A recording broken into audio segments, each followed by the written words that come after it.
Alkitab itu adalah salah satu buku paling berpengaruh dalam sejarah manusia. Alkitab mengeksplorasi pertanyaan besar tentang mengapa kita ada. Alkitab menginspirasi banyak orang untuk melakukan hal-hal luar biasa dan membingungkan banyak orang lain. Dan kita mungkin punya satu, santai lalu membacanya. Jadi apa sebenarnya Alkitab itu? Alkitab adalah perpustakaan kecil yang berisi beberapa buku yang memaparkan sejarah bangsa Israel kuno. Di satu sisi, banyak Israel sama seperti peradaban-peradaban kuno lainnya.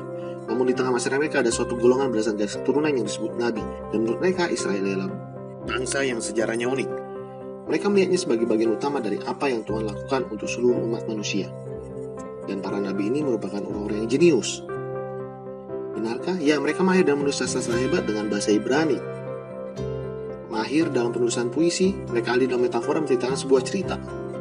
Dan mereka memanfaatkan semua ini untuk menelusuri pertanyaan-pertanyaan paling rumit dalam hidup mengenai kematian, kehidupan, dan masalah manusia. Jadi ada banyak penulis yang menulis Alkitab.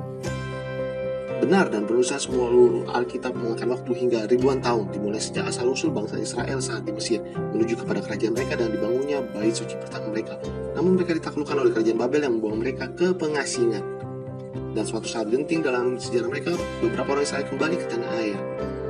Mereka membangun bait suci yang kedua. Mereka memulihkan identitas mereka, dan ini rasanya kitab-kitab suci Yahudi boleh dikumpulkan hingga menjadi kitab yang kita miliki sekarang. Jadi apa yang di dalamnya? Nah, dalam bahasa Ibrani, akronim buku itu disebut Tanakh. T ialah Torah yang disebut kitab hukum, yakni 5 kitab menjadi dasar kepercayaan orang Israel. N disebut Nevi'im, bahasa Ibrani untuk para nabi.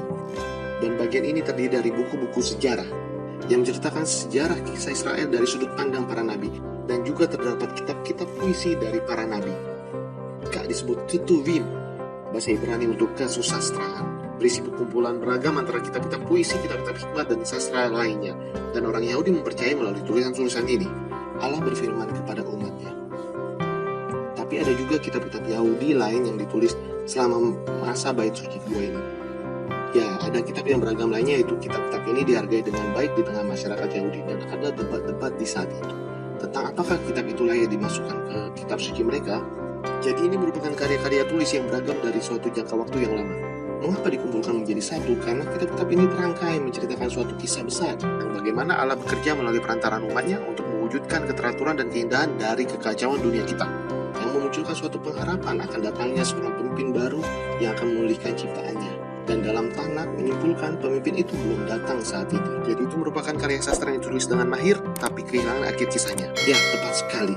Sekarang beberapa abad kemudian seorang Yahudi datang ke tempat kejadian bernama Yesus dari Nazaret. Dia mengaku dirinya melanjutkan kisah dari Tanakh.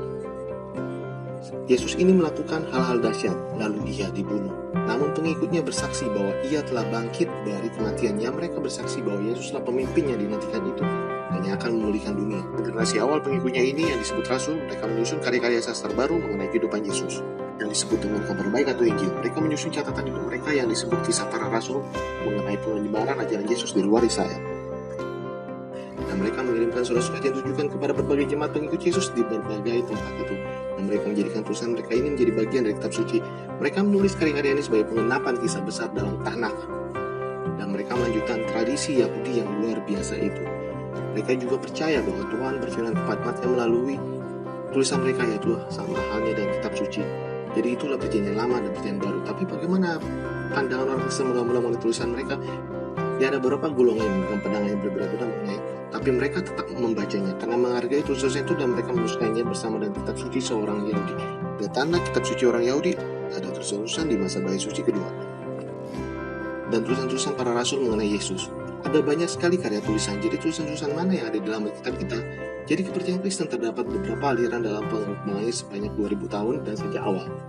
Semua orang Kristen percaya Tanakh dan perjanjian baru sebagai bagian dari kitab suci. Dan dalam beberapa abad kemudian, kebanyakan dari tulisan-tulisan bait suci kedua dianggap sebagai bagian dari kitab suci.